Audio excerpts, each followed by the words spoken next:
നമസ്കാരം.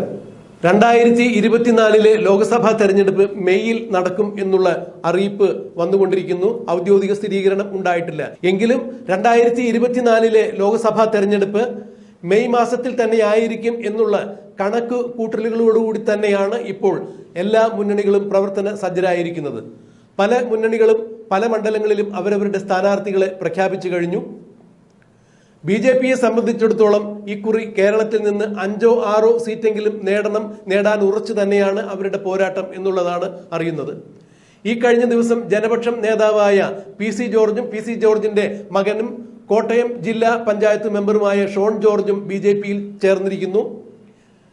ബി.ജെ.പിയുടെ കേന്ദ്ര നേതൃത്വങ്ങളുമായി ഡൽഹിയിൽ വച്ച് നടന്ന ചർച്ചകൾക്ക് ശേഷം തന്നെയാണ് ബി.ജെ.പിയിലേക്ക് ഷോൺ ജോർജും പി.സി. ജോർജും പ്രവേശിച്ചിരിക്കുന്നത്.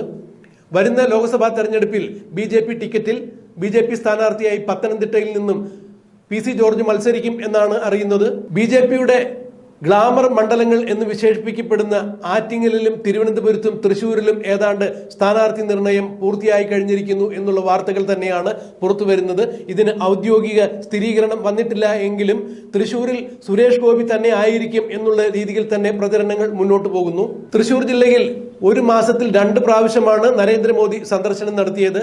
ഒന്ന് തൃശ്ശൂരിൽ നാരീശക്തി സംഗമം എന്ന് പറഞ്ഞ ഒരു പരിപാടി ഉദ്ഘാടനം ചെയ്യുവാനും രണ്ടാമത്തെ വരവ് സുരേഷ് ഗോപിയുടെ മകളുടെ കല്യാണത്തിൽ സംബന്ധിക്കുവാൻ ഗുരുവായൂരിലേക്കാണ് നരേന്ദ്രമോദി വന്നത്. ഇതെല്ലാം സൂചിപ്പിക്കുന്നത് നരേന്ദ്രമോദി വെറുതെ ഒരു കല്യാണത്തിന് വന്നു പോയതല്ല, തൃശ്ശൂരിൽ ഏത് വിധേനയും സുരേഷ് ഗോപിയെ വിജയിപ്പിച്ചെടുക്കുക എന്ന തന്ത്രത്തിന്റെ ഭാഗമായി തന്നെയാണ് നരേന്ദ്രമോദി തൃശ്ശൂരിൽ എത്തിയത്.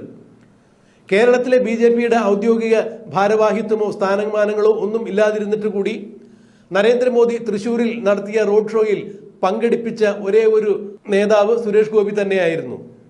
അതായത് ബി.ജെ.പിയുടെ ഔദ്യോഗിക ഭാരവാഹിത്വം ഒന്നുമില്ലാതിരുന്ന മറ്റേതെങ്കിലും ഒരു നേതാവിനെ റോഡ് ഷോയിൽ പങ്കെടുപ്പിച്ചിട്ടുണ്ടെങ്കിൽ അത് സുരേഷ് ഗോപി മാത്രമായിരുന്നു.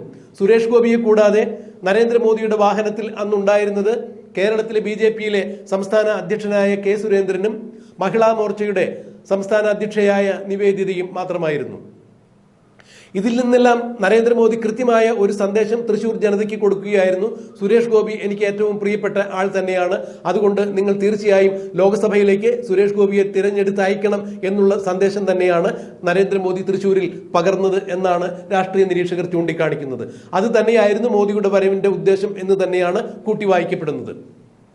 അപ്പോൾ തൃശ്ശൂരിൽ ഏതാണ്ട് സുരേഷ് ഗോപി സ്ഥാനാർത്ഥിത്വം ഉറപ്പിച്ചു കഴിഞ്ഞു. ബി.ജെ.പി പ്രവർത്തകർ ചുരുക്കം ചില ആളുകളെങ്കിലും അവിടെ സുരേഷ് ഗോപിയുടെ വിജയത്തിന് വേണ്ടിയുള്ള പ്രചരണ പരിപാടികൾ ആരംഭിച്ചു കഴിഞ്ഞു എന്നുള്ളതാണ് അറിയാൻ കഴിയുന്നത്.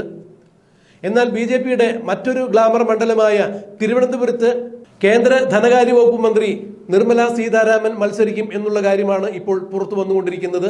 അതിനും ഔദ്യോഗിക സ്ഥിരീകരണം ഉണ്ടായിട്ടില്ലെങ്കിലും നിർമ്മല സീതാരാമൻ തന്നെയായിരിക്കും തിരുവനന്തപുരത്ത് മത്സരിക്കുക എന്നുള്ളതാണ് അറിയുന്നത്.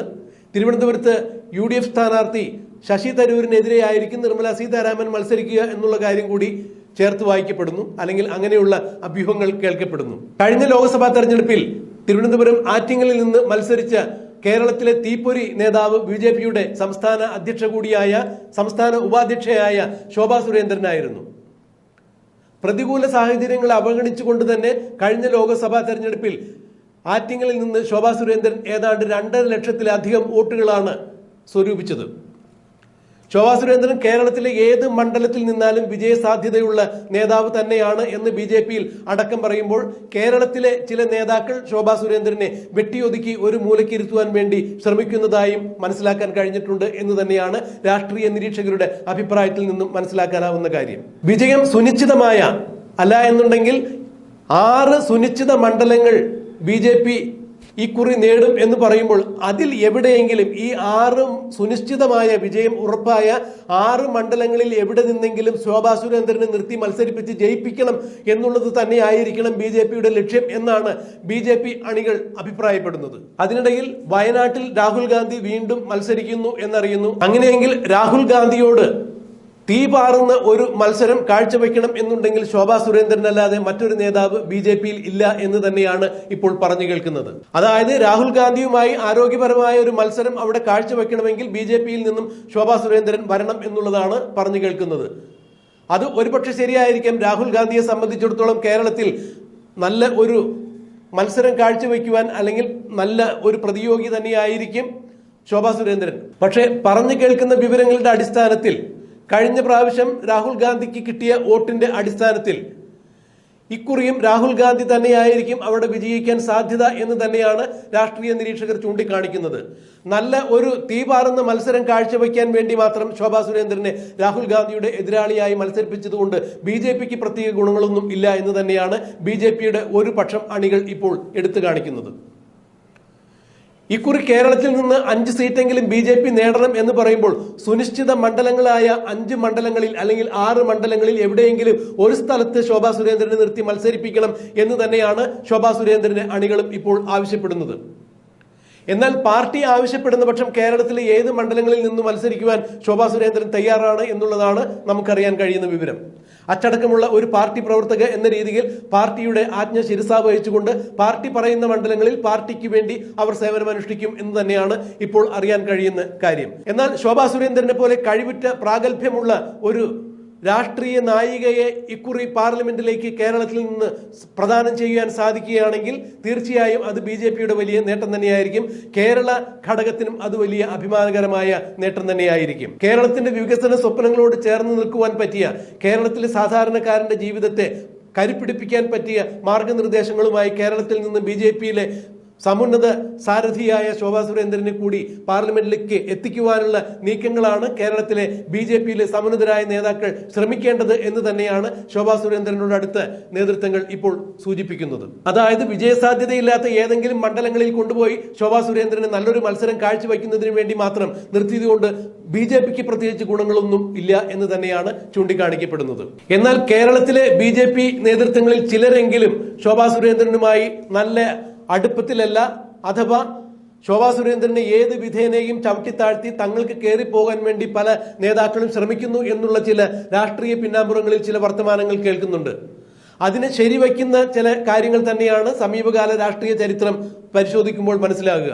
കഴിഞ്ഞ വർഷം നരേന്ദ്രമോദി കേരളം സന്ദർശിക്കുന്ന അവസരത്തിൽ ശോഭാ സുരേന്ദ്രൻ എന്ന സമുന്നതയായ നേതാവിന് ഒരു കാരണവശാലും നരേന്ദ്രമോദിക്കൊപ്പം വേദി പങ്കിടുവാൻ ഒരു അവസരം ഉണ്ടായില്ല എന്നുള്ള കാര്യങ്ങളെല്ലാം ചൂണ്ടിക്കാണിച്ച് തന്നെയാണ് ശോഭാ സുരേന്ദ്രനെ ഒതുക്കുവാൻ കേരളത്തിൽ ചിലർ ശ്രമിക്കുന്നു എന്നുള്ളത് ശോഭാ സുരേന്ദ്രനോടൊപ്പം നിൽക്കുന്ന ചില അണികൾ ചൂണ്ടിക്കാണിക്കുന്നത്. എന്നാൽ ഇക്കുറി കളി മാറിയിരിക്കുന്നു. നരേന്ദ്രമോദി തൃശ്ശൂരിലെത്തിയപ്പോൾ വേദിയിലേക്ക് നരേന്ദ്രമോദി എത്തുന്നതിന് മുമ്പ് കേരളത്തിൽ പല സമുന്നതരായ നേതാക്കൾ ഉണ്ടായിരുന്നിട്ട് കൂടി കരുത്തുറ്റ നേതാവ് എന്ന നിലയിൽ ശോഭാ സുരേന്ദ്രനെ തന്നെയാണ് നരേന്ദ്രമോദി വേദിയിലേക്ക് എത്തുന്നതിന് മുമ്പ് നാരി ശക്തി സംഗമത്തെ അഭിസംബോധന ചെയ്തുകൊണ്ട് സംസാരിക്കുവാൻ വേണ്ടി BJP നേതൃത്വം ഏർപ്പാടാക്കിയത്. അത് നരേന്ദ്രമോദിയുടെയും കേന്ദ്ര നേതൃത്വത്തിന്റെയും ഇടപെടൽ കൊണ്ട് തന്നെയാണ് ശോഭാ സുരേന്ദ്രനെ ഉയർത്തിക്കാണിച്ചുകൊണ്ട് തന്നെ അത്തരത്തിലൊരു നീക്കം നടന്നത് എന്നുള്ളതാണ് അറിയാൻ സാധിക്കുന്നത്. എന്തായാലും ഇക്കുറി കേരളത്തിൽ നിന്ന് 5 സീറ്റെങ്കിലും BJPക്ക് ഉണ്ടാക്കാൻ സാധിച്ചില്ല എന്നുണ്ടെങ്കിൽ കേരളത്തിലെ നേതൃനിരയിലിരിക്കുന്ന BJP നേതാക്കളിൽ പലരുടെയും തല ഉരുളും എന്ന് തന്നെയാണ് കേൾക്കാൻ സാധിക്കുന്നത്. അങ്ങനെയെങ്കിൽ വിജയം സുനിശ്ചിതമായ 6 മണ്ഡലങ്ങളിൽ അല്ലെങ്കിൽ 5 മണ്ഡലങ്ങളിൽ ഒന്നിലെങ്കിലും ശോഭാ സുരേന്ദ്രനെ നിർത്തി വിജയിപ്പിക്കുവാനുള്ള പ്രയത്നമാണ് നടത്തേണ്ടത് എന്നാണ് ശോഭാ സുരേന്ദ്രനെ ഇഷ്ടപ്പെടുന്ന BJP അണികൾ നിരന്തരം സംസാരിക്കുന്നത്. കേരളത്തിൽ ത്രികോണ മത്സരം നടക്കുന്ന ഏത് മണ്ഡലങ്ങളിലും ശോഭാ സുരേന്ദ്രനെ നിർത്തുകയാണെങ്കിൽ മറ്റാരേക്കാളും BJP സ്ഥാനാർത്ഥികൾ മറ്റേത് സ്ഥാനാർത്ഥിയേക്കാൾ കൂടുതൽ വോട്ട് നേടുവാൻ ശോഭാ സുരേന്ദ്രന് കരുത്തുണ്ട്. അതിനുള്ള പ്രാഗൽഭ്യമുള്ള നേതാവ് തന്നെയാണ് ശോഭാ സുരേന്ദ്രൻ എന്നുള്ളത് അടിവരയിട്ട് പറയാൻ സാധിക്കും എന്നാണ് BJP നേതൃത്വങ്ങൾ ചൂണ്ടിക്കാണിക്കുന്നത്, ശോഭാ സുരേന്ദ്രന്റെ അണികൾ ചൂണ്ടിക്കാണിക്കുന്നത്. ശോഭാ സുരേന്ദ്രനെ പോലെ കാര്യങ്ങൾ ഇത്ര ഗഹനമായി പഠിക്കുകയും പാർട്ടിയോടും രാജ്യത്തോടും ഇത്ര കണ്ട് കൂറ് കാണിക്കുന്ന ഒരു നേതാവിനെ എന്തുകൊണ്ടാണ് ദേശീയ നേതൃത്വ നിരയിലേക്ക് ഉയർത്തിക്കൊണ്ടുവരാനും പാർലമെന്റിലേക്ക് അയക്കുവാനും കേരളത്തിൽ നിന്ന് ഇത്ര മടി കാണിക്കുന്നത് ആരാണ് എന്നുള്ളതാണ് ഇപ്പോൾ ചോദ്യചിഹ്നമായി വരുന്നത്. അതായത് ശോഭാ സുരേന്ദ്രനെ കേന്ദ്ര നേതൃനിരയിലേക്ക് ഉയർത്തുവാനോ അല്ല എന്നുണ്ടെങ്കിൽ പാർലമെന്റിലേക്ക് ശോഭാ സുരേന്ദ്രനെ എത്തിച്ച് കേരളത്തിലേക്ക് ഒരു കേന്ദ്രമന്ത്രിയെയോ ഉണ്ടാക്കുവാനായി എന്തുകൊണ്ടാണ് കേരളത്തിലെ BJP നേതൃത്വങ്ങൾ ശ്രമിക്കാതിരിക്കുന്നത്? എന്തുകൊണ്ടാണ് ശോഭാ സുരേന്ദ്രനെ വെട്ടിയൊതുക്കി ഇങ്ങനെ മാറ്റി നിർത്തിയിരിക്കുന്നത്? പേരിന് ഒരു നേതാവ് അല്ലെങ്കിൽ ഒരു വനിതാ നേതാവ് എന്ന രീതിയിലേക്ക് ശോഭാ സുരേന്ദ്രനെ ഒതുക്കാൻ ഒരു കാരണവശാലും സാധിക്കില്ല. അവർ വ്യാപരിച്ച എല്ലാ മണ്ഡലങ്ങളിലും അവർ അവരുടേതായിട്ടുള്ള ഒരു വാതായനം തുറന്നിട്ടുണ്ട്, അവരുടെ കഴിവ് തെളിയിച്ചിട്ടുണ്ട്, അവരുടേതായ വ്യക്തിഗതമായ ഒരു പാത വെട്ടിത്തുറന്നുകൊണ്ട് തന്നെയാണ് അവർ BJPയിൽ അവരുടെ സ്ഥാനം ഉറപ്പിച്ചിരിക്കുന്നത്. ശോഭാ സുരേന്ദ്രൻ എവിടെയെങ്കിലും ഒരു പൊതുപരിപാടിക്ക് എത്തുകയാണെങ്കിൽ അവരെ കാണാനെത്തുന്ന ജനങ്ങളുടെ കണക്ക് പരിശോധിച്ചാൽ തന്നെ മനസ്സിലാകും അവരുടെ ജനസമ്മതി എത്രത്തോളം ഉണ്ട് എന്നുള്ളത്. കേരളത്തിൽ നിന്ന് BJP അണികൾ പ്രതീക്ഷയോടുകൂടി നോക്കിക്കാണുന്ന ഒരു നേതാവ് തന്നെയാണ് ശോഭാ സുരേന്ദ്രൻ എന്നതിന് യാതൊരു തരത്തിലും തർക്കമില്ല. എന്നാൽ BJPയുടെ കേരള ഘടകത്തിൽ ചില വെട്ടിയൊതുക്കലുകൾ നടക്കുന്നുണ്ട്. അതിന്റെ ഫലമായി ശോഭാ സുരേന്ദ്രനെ ഒരു മൂലക്കിരുത്തുവാൻ വേണ്ടി പലരും ശ്രമിക്കുന്നു എന്നുള്ള അഭ്യൂഹങ്ങൾ ഉയരുന്നു. 2024 മെയ്യിൽ നടക്കുന്ന തെരഞ്ഞെടുപ്പിൽ ശോഭാ സുരേന്ദ്രന് സുരക്ഷിതമായ ഒരു മണ്ഡലം ഒരുക്കി കേരളത്തിലേക്ക് ഒരു കേന്ദ്രമന്ത്രിയെ പ്രദാനം ചെയ്യുവാൻ കേരളത്തിലെ BJP നേതൃത്വങ്ങൾക്കാകട്ടെ എന്ന് തന്നെയാണ് ഇപ്പോൾ ശോഭാ സുരേന്ദ്രന്റെ അണികൾ പ്രത്യാശിക്കുന്നത്. എന്തായാലും 2024 തെരഞ്ഞെടുപ്പിൽ ശോഭാ സുരേന്ദ്രന് സുനിശ്ചിതമായ ഒരു മണ്ഡലം കിട്ടുമോ ഇല്ലയോ എന്നുള്ളതെല്ലാം വരും നാളുകളിൽ നമുക്ക് കണ്ടറിയാം, കാത്തിരിക്കാം.